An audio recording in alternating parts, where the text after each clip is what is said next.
Redbull gives you wings. Redbull is one of the world's most recognizable brands.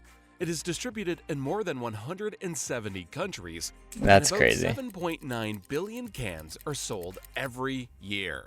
That's more than one can for each person on the planet. The caffeine-filled concoction is beloved by drowsy office workers and exam-cramming college students. But did you know that it was originally targeted at Thailand's working class?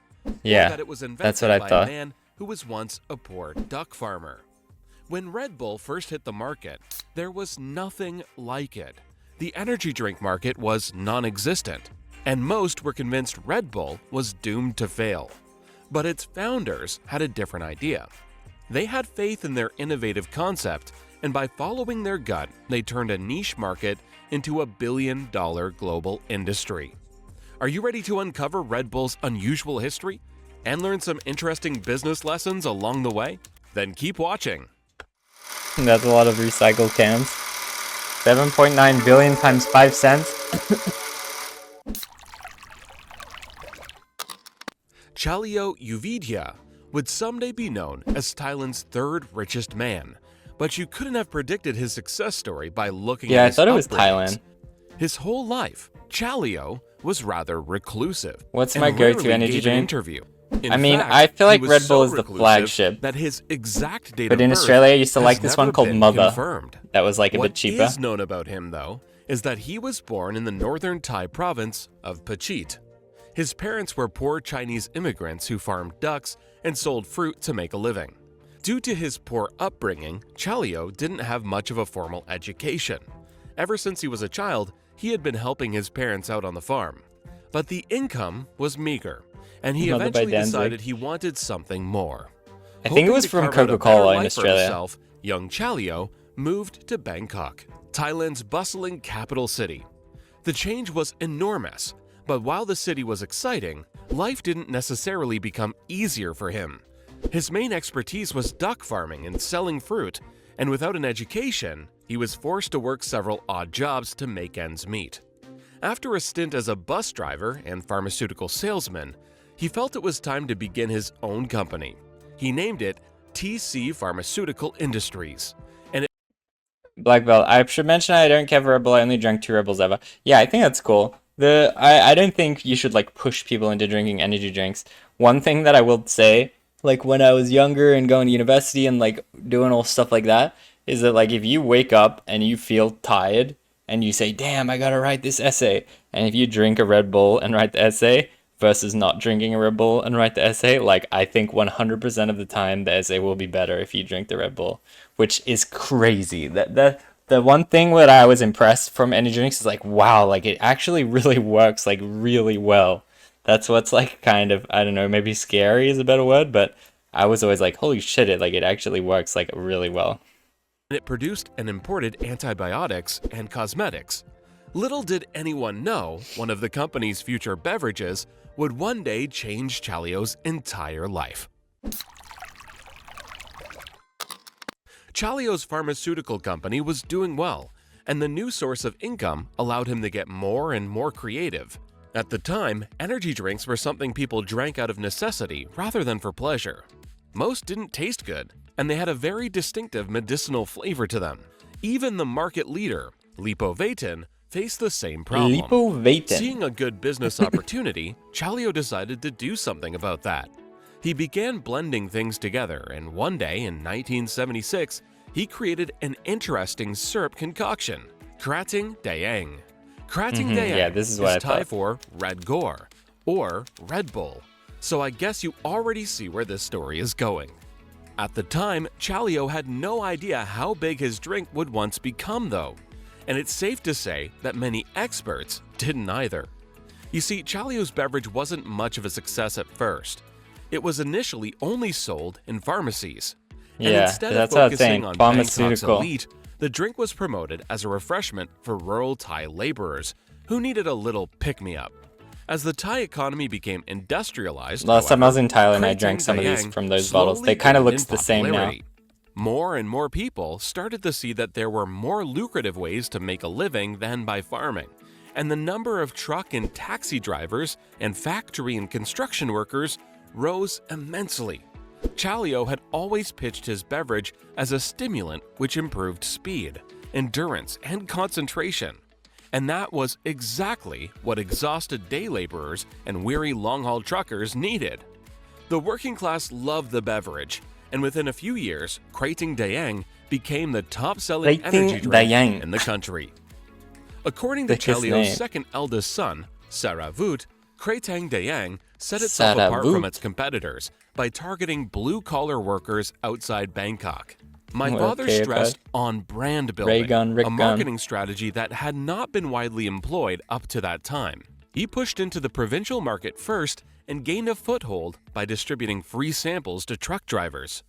Krating Daeng's working-class image was further boosted by sponsorship of Thai boxing matches. By displaying the logo with the two Red Bulls at these events, Chaleo aimed to create a lasting association between his drink and Thailand's beloved sport. And of course, the logo itself was also well thought out. The two charging bulls represent power. The red signifies perseverance, and the backdrop of the sun symbolizes energy. But would a nifty logo and high-profile sponsorships be enough? It is kind of a cool logo. It is very iconic because it's like it's a nice shape, and then you go, "Oh, it's actually a bull." In the 1980s, Chaleo began selling his beloved beverage internationally. First in Singapore, what were the original ingredients for it to be sold? But yeah, I guess he skimmed over this, but I thought this guy invented like, I feel like in another one of these I watched at one time, and they were saying that he invented like taurine basically, which is like the energy ingredient. The expansion would go much, much further than Chaleo could have ever dreamed of. During a business trip to Thailand in 1982, an Austrian salesman named Dietrich Mateschitz got his hands on an energy drink. It was called Krating Daeng. Dietrich was amazed by the drink's jet lag eliminating properties, and he was hooked right away. Dietrich was born on May 20th, 1944, in a little Austrian village called Sankt Marien. By the time Krating Daeng first touched his lips, he already had a fruitful career as a sales and marketing executive under his belt. He mainly worked for shampoo and toothpaste companies, though, not energy drink manufacturers. Dietrich what does it look like to be a marketing expert for a toothpaste company? I wonder what you do every day. And often for his job, but he was increasingly getting bored by it all. He had enjoyed his trip to Thailand and the magical jet lag remedy that was Krating Daeng. But it wasn't until he later visited Hong Kong that the ball really got rolling. During his stay in Hong Kong, Dietrich read a news article that stated that Lipovitan was Japan's greatest taxpayer. The marketing genius that he was, Dietrich immediately understood that this was a business opportunity that he couldn't let pass by. Hearing how successful these energy drinks were in Asia was a turning point for him. There was nothing like this in the West, and he could already envision the massive... I feel like when that happens, you're in like such a sick spot. When you say, wow, this product is unbelievably amazing and only exists in Asia. It needs to exist in America. I feel like whenever you get into that situation, that's like, you're about to make so much money. He would have by taking the drink global. Not one to waste time, he immediately quit his job and tracked down Chaleo. At first, Chaleo was reluctant, but Dietrich quickly managed to convince him. They each invested $500,000, and in 1984, Red Bull was founded. Innovation often encounters resistance, and this wasn't any different this time around. When preparing for the launch of Red Bull, the duo's plans were not well received. Trial groups said the drink tasted disgusting and that it left a sticky feeling in the mouth. And the results of the market research were not encouraging either. Sticky in the mouth. Red Bull would fail, they said. The drink was too unhealthy, and both the logo and the brand name were not appealing enough. The recommendation? Abort the mission. No, come on. While this chorus of critical voices would be enough to make many give up, Dietrich decided to listen to his instinct. He believed that he had his hands on something good, and he continued to pursue his vision. But so this, am I understanding right that this guy, he consumed Red Bull and he goes, damn, this is sick. Then he went to the founder and said, yo, let's do it in the West. I'll give 500K, you give 500K, partners, let's get it. Is that what happened? So like he just asserted himself in. To the Austrian That's pretty market. sick. The next 3 years were spent adapting the drink for Western palates and refining the brand's marketing 3 strategy. years? Dietrich wanted to carbonate the drink. He brought it to Europe and the West. Yeah, but he was just a random dude, right? And then he just tasted it and said, "Oh shit, I want in on this." Is that right? He had nothing to do with the original guy. And make it look more special. He also swapped the bottle packaging for a slim silver can. After years of tinkering with the recipe, Red Bull was finally released in 1987. And by 1988, they already sold 1.2 million boxes. The beverage became widely regarded as the first energy drink to win over consumers from east to west. The drink's energizing qualities won over drowsy office workers and exam-cramming college students, and Red Bull's success turned both Chaleo and Dietrich into multi-billionaires. But that's so sick that he just tried it and then was like, "I'm in. I'm hitting this guy up." And then he is on the same level as the founder now. That's so crazy. This goes to show Like, he didn't do anything really. He didn't invent anything, you know? He just said, "I'm in. Let me in." As important as data, facts, and preliminary studies are, if your gut feeling has something to tell you, it's good to pay some attention. After all, consumers listen to... That's how investing works. I mean, yeah, to an extent. But, what I'm saying is, if this guy didn't say, "I'm doing it, I'm gonna find this guy," maybe it would be different, you know? I'm just saying it's kind of cool that this guy he was just living his life and he said, "Hey, this product is sick. Maybe I should track this guy down." And then he made it happen. I think that's really cool. their guts when making buying decisions too. Now the question remains, how did the duo manage to enhance their drink's appeal so drastically? Much of Red Bull's success can be traced to their innovative marketing strategy. They understood that a new type of product required a completely novel approach to marketing and advertising. That's when Dietrich decided to follow one of Chaleo's strategies, mixing his business with his passion. Dietrich had always loved extreme sports, and at the time, very few big corporate sponsors were targeting those events. Becoming the leading promoter would surely be a good idea. From then on, sports became Red Bull's new focus, particularly those that could get the blood pumping. There were several reasons for this. It made the brand stand out, and it also meant that they didn't have to invest thousands of dollars in competing for advertising time during mainstream events. But most importantly, by embracing that is a pretty good point, is that just in general, all action sports is way cheaper than all mainstream sports. That's actually a pretty good observation. And it ties all into the branding. It's sick to see the reverse engineer of how they did something so cool. Adrenaline sports, they signaled that Red Bull was more than just an energy drink. It was a lifestyle, and a cool one at that. From then on, the two charging Red Bulls were omnipresent at extreme sports events, and little by little, Red Bull became synonymous with exciting words like adrenaline, energy, and adventure.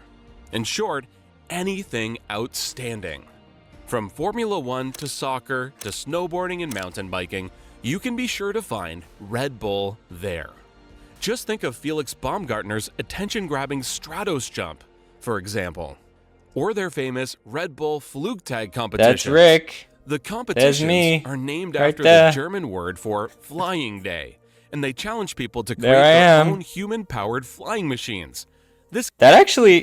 Wait, when did this come out? Gives their slogan, Red Bull gives you wings, a whole new Mine was meaning. 2020. By holding these fun events, Red Bull engages with customers in a deep way, and by continuously focusing on selling a feeling instead of just a product, they anchored themselves in the minds of their target group.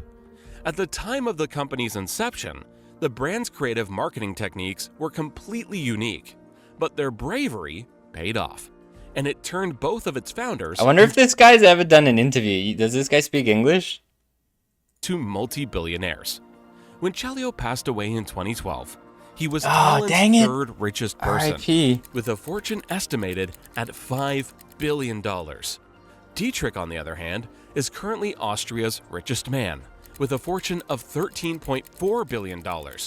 Not bad. After Chaleo's death, Red Bull continued to do well, And 13 even Billy. 2014's lawsuit couldn't stop the brand's success. Up until then, Red Bull had always stated that one of its cans contained about the same amount of caffeine as a cup of coffee. And for many years, nobody investigated this claim. But when an American man named Benjamin Carruthers discovered this was a lie, he wasn't pleased. He found Red Bull's slogan to be dishonest, and he felt there were grounds for a lawsuit. The jury ruled in his favor, and Red Bull had to compensate all American customers who bought a drink between 2002 and 2014. What? In addition, they also changed their slogan by adding 2 I's in the word wings. What the heck? Why can't you say gives you wings? It's metaphorical. That's the dumbest thing I've ever heard. Today, Red Bull is the best-selling energy drink in the world. Dietrich still owns 49% of the company, while the other 49% is shared by 11 members of Chaleo's family. The final 2% still belongs to Chaleo's eldest son, Chaleo. One of the reasons why Red Bull continues to do so well today is because the brand knows how to spot a winning horse. Over the years, they have doubled down on their lucrative marketing techniques, and they have sponsored and created numerous interesting events. And to this day, they continue reaping the rewards of their creative genius. This was the story of Red Bull. While he has unfortunately I'm gonna look up this guy. Chaleo created something many entrepreneurs can only dream about: a global brand. The reclusive Thai billionaire made his fortune with his special, energizing drink, and to this day, people from all over the world drink it on a daily basis. For over 4 decades, Red Bull has been setting milestone after milestone in terms of marketing and branding, and the company has become a blueprint for innovative startups eager to make a lasting impression. It turned a niche market into a billion-dollar global industry, and in the process, it became one of the world's most recognizable brands. What part of this story did you find the most remarkable? And which one of the 4 business lessons do you think made the biggest difference in Red Bull? Alright, what's this guy's name?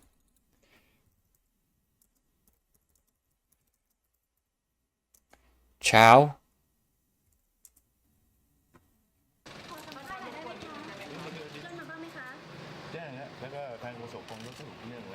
The legend. ไอ้ที่เลื่อนๆขึ้นมาเนี่ยเพราะว่ามันมีการร้องขอความเป็นธรรมแต่เราก็มีการให้ความเป็นธรรมกับเขานะ That's his heir? He did look young. Bro, there's nothing on him? For real?